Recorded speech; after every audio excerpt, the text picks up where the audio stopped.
In the texts of Genesis, Sodom and Gomorrah are often cited as exemplars of divine wrath, a lesson on morality. But to understand the depth of their story, we must journey back to an era shrouded in time. These cities, once flourishing along the Jordan River, were central to trade routes connecting ancient empires.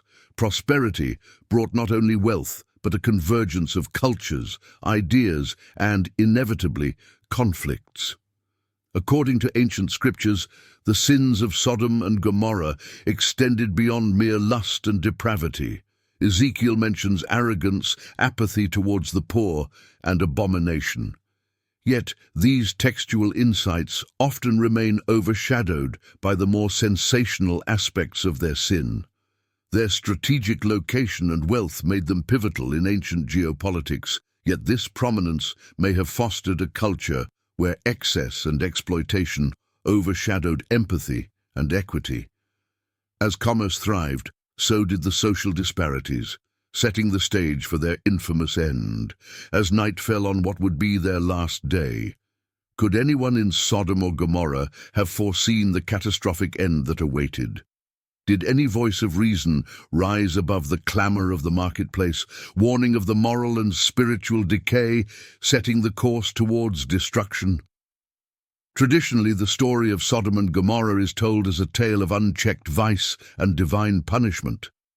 But what were these vices, specifically, and how did they manifest in the daily life of their citizens? The primary sins, as recorded in Scripture and interpreted over millennia, include sexual immorality, rampant hedonism, and a profound disregard for the sacred. Yet these behaviors were symptoms of deeper societal issues that plagued these cities. Prosperity in Sodom and Gomorrah led not just to wealth, but to extreme inequality. The rich indulged in extravagant pleasures, often at the expense of the vulnerable. This disparity was not hidden. It was a visible sign of a community turning away from the path of righteousness. Moreover, these cities were notorious for their hostility towards strangers and those in need, a stark violation of the ancient laws of hospitality.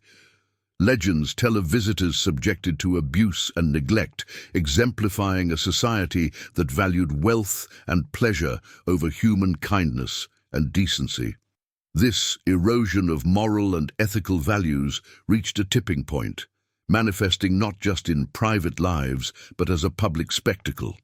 The outcry against Sodom and Gomorrah was great, their sin grievous, as it is written, leading to an outcry that reached the heavens. Amidst this backdrop of moral decay, a few righteous voices struggled to be heard. Were they enough to save these cities, or was the weight of sin already too great? As we dive deeper into the narrative, we uncover the pivotal moments that led to the ultimate decree of destruction. In the heart of their prosperity, Sodom and Gomorrah were not just cities lost to moral decay, but also to economic sins. Their wealth, while a symbol of success, also fostered a deep-seated greed that permeated every aspect of society. Economic disparity was rife, the opulence of the wealthy starkly contrasted with the squalor experienced by the less fortunate. The city's economic practices often exploited the poor, turning a blind eye to the principles of fairness and justice prescribed by their own traditions. Scriptures hint at these transgressions, noting not just overt acts of immorality, but also sins of injustice and exploitation. Greed had corrupted their courts and markets, where the scales of trade were tipped in favor of the affluent, leaving the cries of the poor unheard. This culture of excess and exploitation was not hidden but flaunted, with lavish feasts and public displays of wealth that mocked the plight of the needy. Such arrogance not only angered their contemporaries but, according to biblical texts, provoked the ire of the divine. As trade flourished, so did the city's disregard for ethical dealings, setting a course towards their eventual downfall. In the echo of their bustling marketplaces, there was a sinister undertone of injustice and moral bankruptcy. Could a society so entrenched in economic sin withstand the test of time, or was their fate sealed by their own hands? The wealth they amassed became a testimony not of their success, but of their failure to uphold the virtues that could have saved them. As we peel back the layers of corruption and greed, another grim aspect of Sodom and Gomorrah's society comes to light: the stark social injustices that permeated their everyday interactions. In these cities, the gap between the haves and the have-nots was not just a matter of economic inequality, but a profound moral failing. The wealthy indulged in excess, while the needy, who struggled at the fringes of society, were overlooked and oppressed. According to biblical texts, such as the prophetic warnings from Ezekiel, these actions did not go unnoticed. The cities were accused of being haughty and committing abominations before being punished, echoing the deep-seated injustices that affected the most vulnerable. This lack of compassion extended beyond their own citizens. Strangers and travelers, who should have been welcomed according to the customs of the time, often found themselves subjected to harsh treatment or outright harm, further illustrating the moral decay that had taken hold. The social fabric of Sodom and Gomorrah was fraying, torn apart by a disregard for human dignity and community values. It wasn't merely the indulgence in lavish lifestyles, but also the willful ignorance of suffering that marked these cities for destruction. As the cries of the oppressed grew louder, they reached a divine audience, prompting a response that would echo through history. In their final hours, the flames that consumed Sodom and Gomorrah were not just a punishment for individual sins, but a rebuke against a society that failed to protect its most vulnerable. As the social fabric of Sodom and Gomorrah deteriorated under the weight of greed and neglect, prophetic voices rose, attempting to steer the cities back from the brink of moral abyss. These prophets, sent as messengers of divine will, were met with hostility and disbelief. Their warnings about the consequences of ongoing sins were dismissed by a populace enamored with wealth and blinded by their own excess. Their messages were clear: reform your ways, embrace justice, show compassion. Yet these calls for change went unheeded. The leaders and citizens of Sodom and Gomorrah continued on their path, unaware or uncaring of the looming retribution. In the narrative of Sodom and Gomorrah, these ignored warnings serve as a crucial turning point. They underscore a pivotal theme in many ancient tales and religious teachings: the peril of ignoring divine guidance. As the sun set on these cities for the last time, the prophetic voices that once sought to guide them to safety became mere echoes in the wind. The decision was sealed, and so was the fate of Sodom and Gomorrah.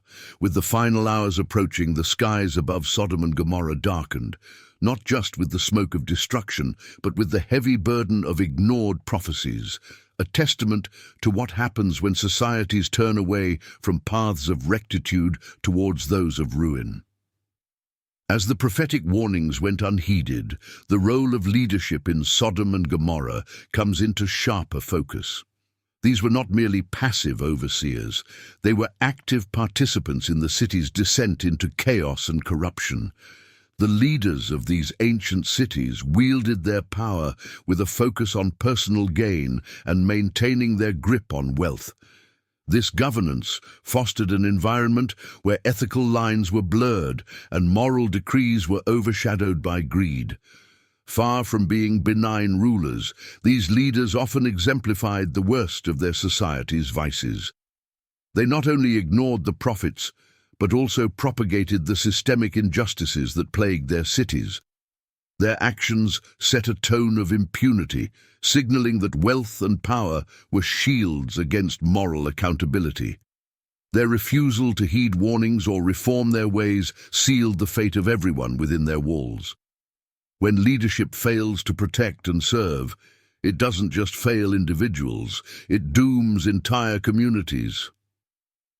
As the day of reckoning approached, the leaders of Sodom and Gomorrah remained obstinate, blind to the catastrophic consequences of their choices. Their failure was not just in actions taken, but in opportunities missed for mercy and reform. In the echoing halls of power, the leaders' voices could have steered their cities toward redemption. Instead, they chose paths that led to ruin, demonstrating a timeless lesson on the impact of leadership in shaping the destiny of societies. As we reflect on the story of Sodom and Gomorrah, it's essential to consider the echoes of their tale in our modern world.